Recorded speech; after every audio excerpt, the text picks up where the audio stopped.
Bonjour, bonsoir à toutes et à tous, bienvenue pour ce nouveau tutoriel de Paranormal Geek Recherche sur la modification de la caméra Qmox SJ4000 afin de transformer son micro interne en entrée son auxiliaire pour y raccorder différents microphones externes. Nous commençons ce tutoriel après que vous ayez retiré l'enjoliveur frontal de la caméra, ainsi que sa batterie et son cache.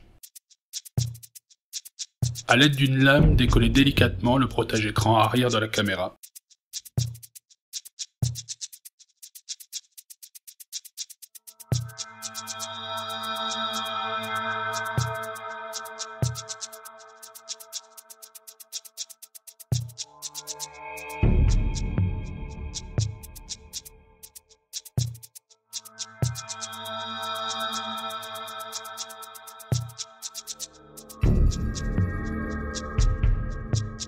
Et à l'aide d'un petit tournevis plat, sortez l'écran de la caméra de son emplacement en faisant attention de ne pas trop tirer celui-ci afin de ne pas endommager la nappe de connexion.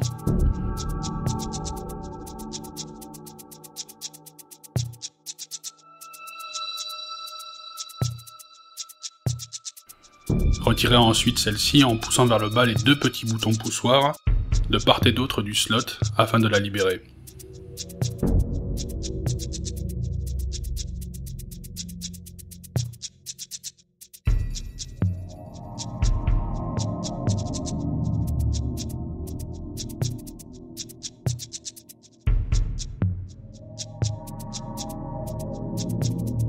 Dévissez ensuite le cache frontal de la caméra.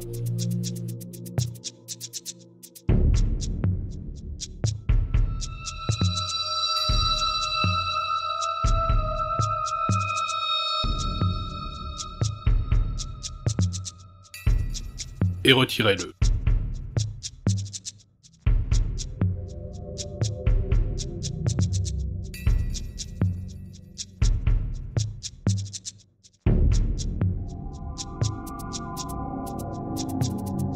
Retirez ensuite le dernier cache de la caméra en tirant délicatement la paroi centrale vers vous. Petite rectification par rapport à ce que je disais dans ma précédente vidéo, le micro ne se trouve pas sur le côté de la caméra, mais au-dessus de l'objectif à droite, quand vous avez celui-ci en face de vous.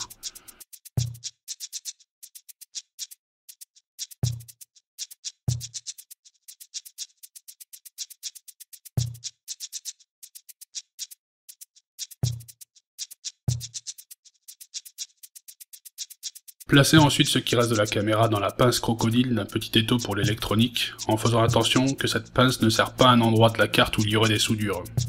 A l'aide d'une pince, tenez la tranche du micro interne de la caméra d'une main, et dessoudez-le sans trop chauffer le circuit imprimé tout en tirant délicatement dessus avec votre pince.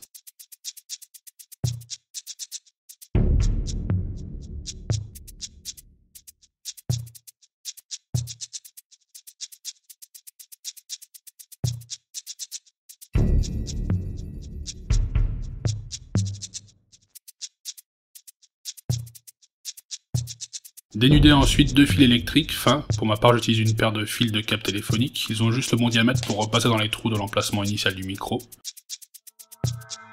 Pour cette opération, contrairement au fer à souder que j'utilise dans la vidéo, optez pour un fer à souder à pointe fine, car l'espacement des deux trous du micro est vraiment fin.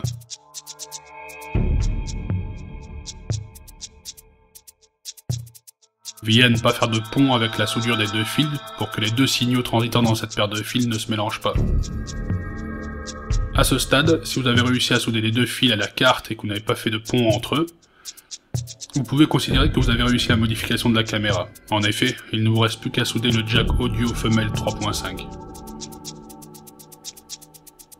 Pour la soudure, connectez le fil que vous aurez relié au plus de la carte aux deux petites tiges à l'arrière de votre jack audio, et celui du moins à la grande tige du connecteur, qu'on appelle plus communément la masse.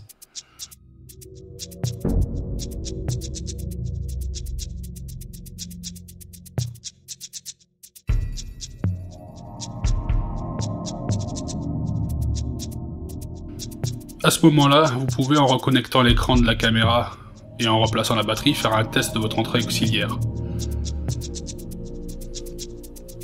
Il est temps à présent de préparer le trou que vous ferez dans la coque de la caméra pour placer votre jack audio. Pour cela, vous pouvez déjà faire un pré-trou avec la pointe chaude de votre fer à souder. Et il ne vous reste plus qu'à agrandir le trou à l'aide d'une lame de ciseaux.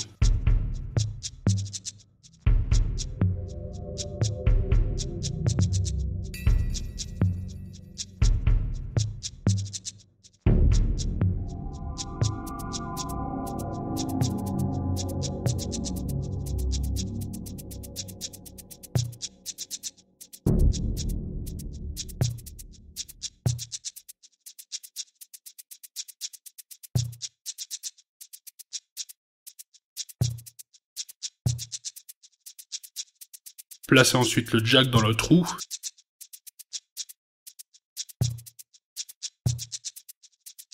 Et mettez en place la bague de serrage.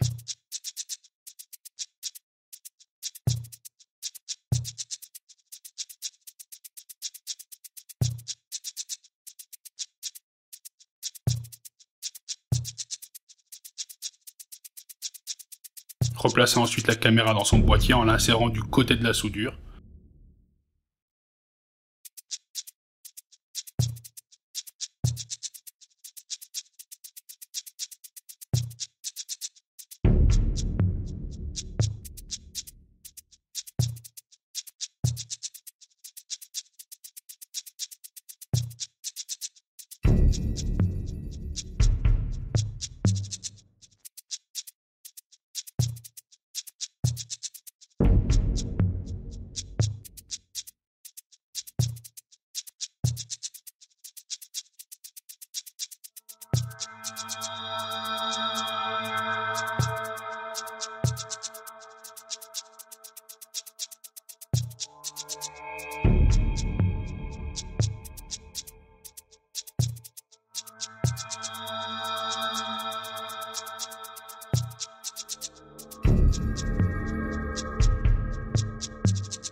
Il ne vous reste alors plus qu'à remettre tous les éléments en place. Le cache frontal.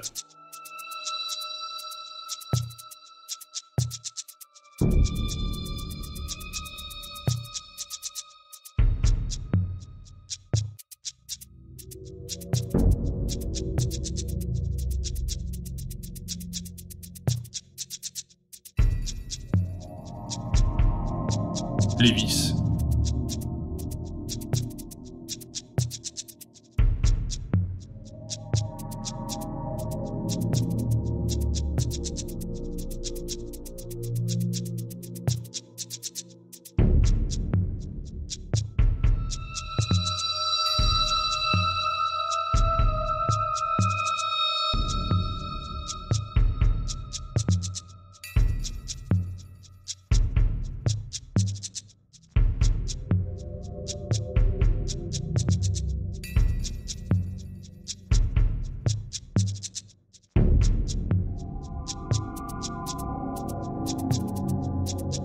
La plaque frontale.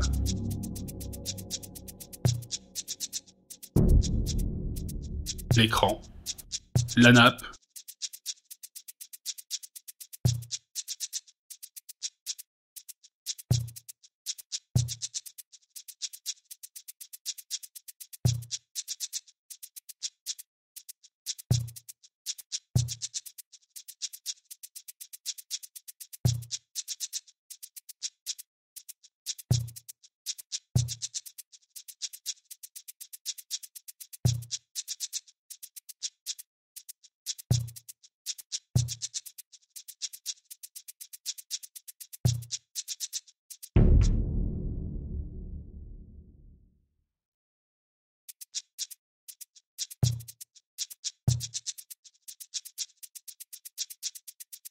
Coller le protège-écran sans remettre de colle.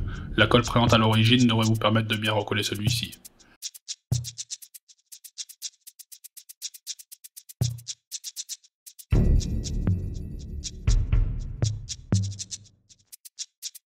la batterie,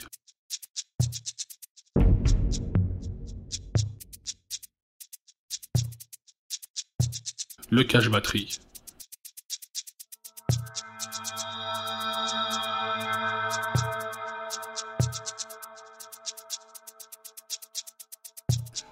voilà, c'est dit, c'est fait, vous venez de transformer votre caméra basique en caméra dotée d'une entrée auxiliaire afin d'y connecter un micro de meilleure qualité que celui présent à l'origine. Félicitations, you win. Je viens de brancher le micro sur l'entrée auxiliaire que je viens de souder depuis tout à l'heure sur la Qmox SJ4000. Donc l'entrée auxiliaire qui est à la place d'anciennement le micro interne de la caméra.